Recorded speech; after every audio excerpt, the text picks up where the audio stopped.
So this is another reason why we don't necessarily need to be worried about Attila the Hun. If resources are available right now to fund defense, why wouldn't they be available without the state? I mean, the state has no extra source of resources apart from us, either through taxes or through borrowing and creating money. And so our resources are there. Clearly, if we really think that defense is important, we're going to participate in supporting defensive activities. And it's important to recognize that the vast inefficiencies of politically driven procurement and management systems would be dramatically reduced in a system based on voluntary cooperation, and that means the cost would be lower. Obviously, the cost would be lower as well because we're envisioning a situation in which people aren't interested on either moral or economic grounds in funding aggressive wars. They really are just interested in defending themselves. And if that's what they want to do, they certainly don't have to spend the kind of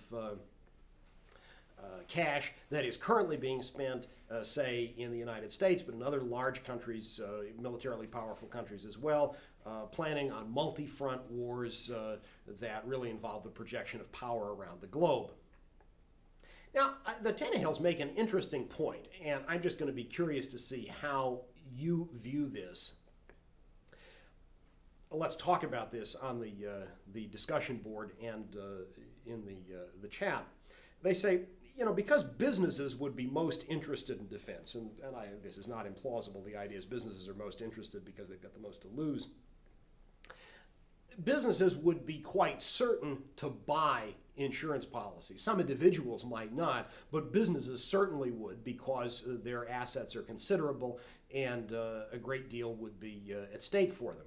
So they would shoulder much of the upfront cost of defending particular regions. However, at the same time, they would pass these costs on to their consumers, and in so doing, they would reduce the free rider problem that is very often seen as a crucial difficulty to be surmounted by defense in a stateless society. So the argument, if you're not familiar with it, is that defense against foreign aggression is a, quote, public good.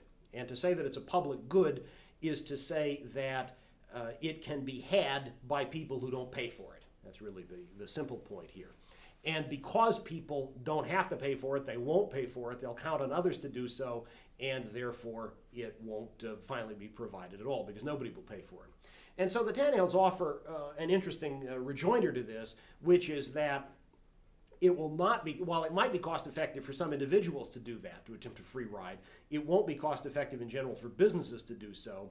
And businesses, in so doing, will pass on their costs to consumers, and therefore nobody ultimately will be able to free ride. I don't think that's the only solution to the problem. I think that clearly it is the case that defensive services can be provided in a fairly narrowly focused way to those who do pay for them or for whom they are paid for by others. I also think that narrow for-profit model clearly isn't the only one that we can imagine working. If we think about defensive cooperatives, if we think about people acting on moral grounds, I think there's no reason to suppose that it wouldn't be the case that there would be widespread support for genuinely legitimate defensive activities. The bottom line here is that people engaged in voluntary cooperation would craft creative solutions to defense problems. That doesn't necessarily mean the solutions the Tannehills think about, and I'll be fascinated to hear what other alternatives you think are important. But in any event, voluntary cooperation will be a source of creativity. Now, even as the Tannehills make a plausible case for alternatives to the current system of government-provided defense against foreign aggression, they also, I think, rightly challenge defenses for that system. So one thing they note, and I think this is at least a nice debating point, is that the state depends on aggression. That's just the nature of the state. The state forcibly demands tribute and excludes people from providing alternatives to its services. There's something weird about relying on aggression to defend against aggression. It's a matter of securing the services of one bully to protect you against another. I guess if that's what you have to do, it's better than nothing, but it certainly doesn't give you much reason to trust the bully, and it certainly does give you reason to think about alternatives. The state uses its military forces for imperialistic purposes that often provoke aggressive responses. Here's just an aside. The Tannehills often, not always, but very often seem to me like right libertarians. They say broadly objectivist things, and so you might expect them to be nervous about this language of imperialism. As I record this lecture, I can look back on a really exciting event from a few weekends ago, a cross-ideological peace conference that drew together liberals and conservatives and libertarians to talk about ways in which, despite their ideological differences on other matters, they could get together in support of a broad-based peace movement. And one of the more interesting features of this for me was a reported conversation that I've heard about from several people now that had to do with the way in which some people in the group on the right said that they really didn't like words like peace and imperialism. But curiously, folks who said that they really were uncomfortable with the language of imperialism were nonetheless quite comfortable with the language of empire. They could say that they were opposed to the empire. Pat Buchanan, certainly a noted conservative voice, wrote a book some years ago called A Republic, Not an Empire. But while they're willing to object to empire, they're not willing to object to imperialism. And apparently part of this is a function of concern about the way in which the language of imperialism, makes them think about long hairs in the 60s with whom they don't want to be identified. I fear that just as important may be the resistance to talk about imperialism, because if they talk about empire, they can imply that the occupation of an empire by the United States is accidental, whereas imperialism clearly implies that it's a program, it's deliberate. In any event, the Tannehills, despite whatever features of their personae may be somewhat right-wing, they're not troubled by talking about imperialism at all. And I think that's all to their credit.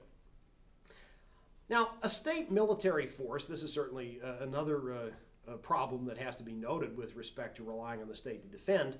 A state military force can be used against the state's own people. And very often, standing armies are used in just that way. And this is obviously a crucial reason why the American founders, certainly not a perfect bunch of anti-statists by any means, but nonetheless people who recognized problems with state power, didn't want standing armies, right? I mean, these were not nut job anarchists. These were people who were relatively mainstream in their own society, and very often, as Charles Beard and others leading up to Albert J. Nock and Murray Rothbard have pointed out, I mean, these were folks who were really part of the power elite in their society, were not radical opponents of power and privilege, but they thought that there was something deeply troubling and deeply dangerous about having a standing army. And the most important reason, obviously they were worried about cost and about engagement in imperial adventures of various kinds, but also they recognized that a standing army can be used against the state's own people. So the state is dangerous and inefficient, both. So even as regards defense against foreign aggression, people who are engaged in voluntary cooperation can do better.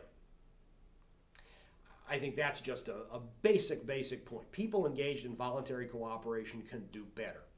Even if you don't think that, just recognize how awful what the state does is. Surely you can't imagine that people engaged in voluntary cooperation would do worse, but I really think that peaceful cooperation is better.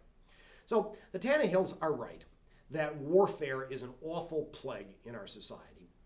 And I think they correctly acknowledge the role of what they call fascistic government-business alliance in bringing about this awful plague of warfare in our society. I do want to just offer an aside, however.